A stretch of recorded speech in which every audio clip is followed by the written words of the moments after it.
detectors to within a micron is so crucial for particle identification after LHC collisions? Absolutely. Imagine trying to reconstruct the flight path of a single snowflake in a blizzard, except our blizzard is billions of particles per second. If our detectors are even slightly misaligned, particle tracks blur, reducing our ability to distinguish rare events like Higgs boson decays. So, even a micron aurora fraction of a human hair's width can mean the difference between discovery and noise? Exactly. In high-energy physics, such minute misalignments can introduce systematic errors that propagate through all data, potentially masking new physics signals.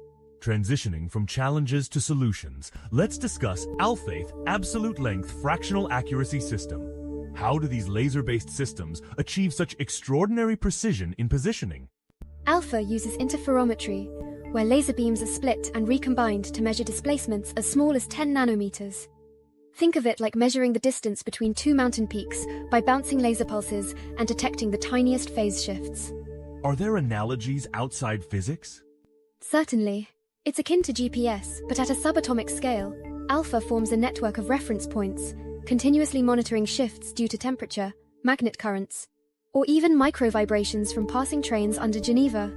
Speaking of environmental effects, the detectors operate at 271 4C. How does cryogenic calibration account for the extreme thermal contraction of materials? That's a huge factor. Metals contract by microns or even millimeters at these temperatures. We use in-situ calibration cooling the detectors and measuring their deformation using embedded sensors, then adjusting the alignment models accordingly. Is there a risk of unpredictable material behavior at such low temperatures? Definitely. Material properties can become non-linear. We use redundant sensor arrays and real-time feedback to detect anomalous shifts, ensuring that the calibration remains valid even during thermal cycling. Let's pivot to the software side. Once the detectors are physically aligned, how do topological algorithms reconstruct muon tracks from the raw data? These algorithms analyze the spatial and temporal patterns of detector hits, piecing together possible trajectories like solving a 3D puzzle. They use probabilistic models to handle noise and overlapping signals. How have these algorithms evolved with advances in computing power? With the rise of machine learning, we're now training algorithms on simulated data, allowing them to recognize subtle patterns and improve accuracy, especially in high-density collision environments. The CERN metrology laboratory in Marin seems central to this process. What unique capabilities does this facility bring to the table?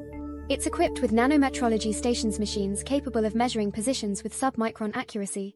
The lab also develops custom sensors and calibration standards tailored to the specific geometry of ATLAS. Does the lab collaborate with industrial metrology experts? Yes, we often work with Swiss precision engineering firms, adapting commercial technologies for the extreme requirements of particle physics.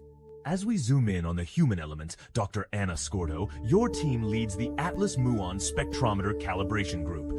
Can you share what a typical calibration campaign looks like? It's a marathon, not a sprint.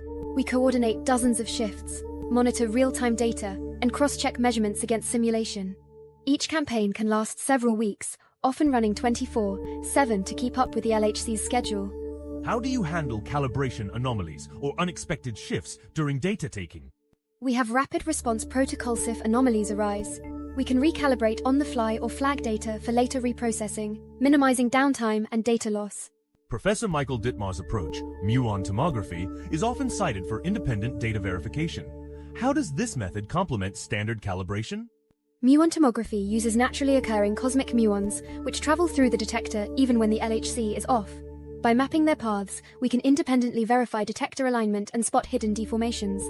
Is muon tomography used outside CERN? Indeed.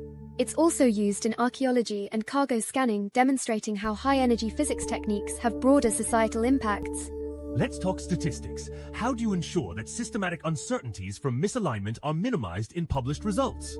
We propagate alignment uncertainties through the full analysis chain, using Monte Carlo simulations to estimate their impact.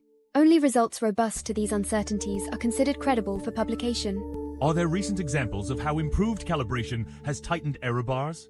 Yes. For example, in the 2023 ATLAS W boson mass measurement, improved alignment reduced systematic uncertainties by 15%, directly boosting measurement precision. Looking ahead, how might artificial intelligence transform detector calibration in the next decade? AI could enable real-time, autonomous calibration, detecting shifts and correcting them without human intervention. Imagine a self-driving car, but for detector alignment, continuously optimizing as conditions change. Could this reduce human oversight entirely, or are there limits?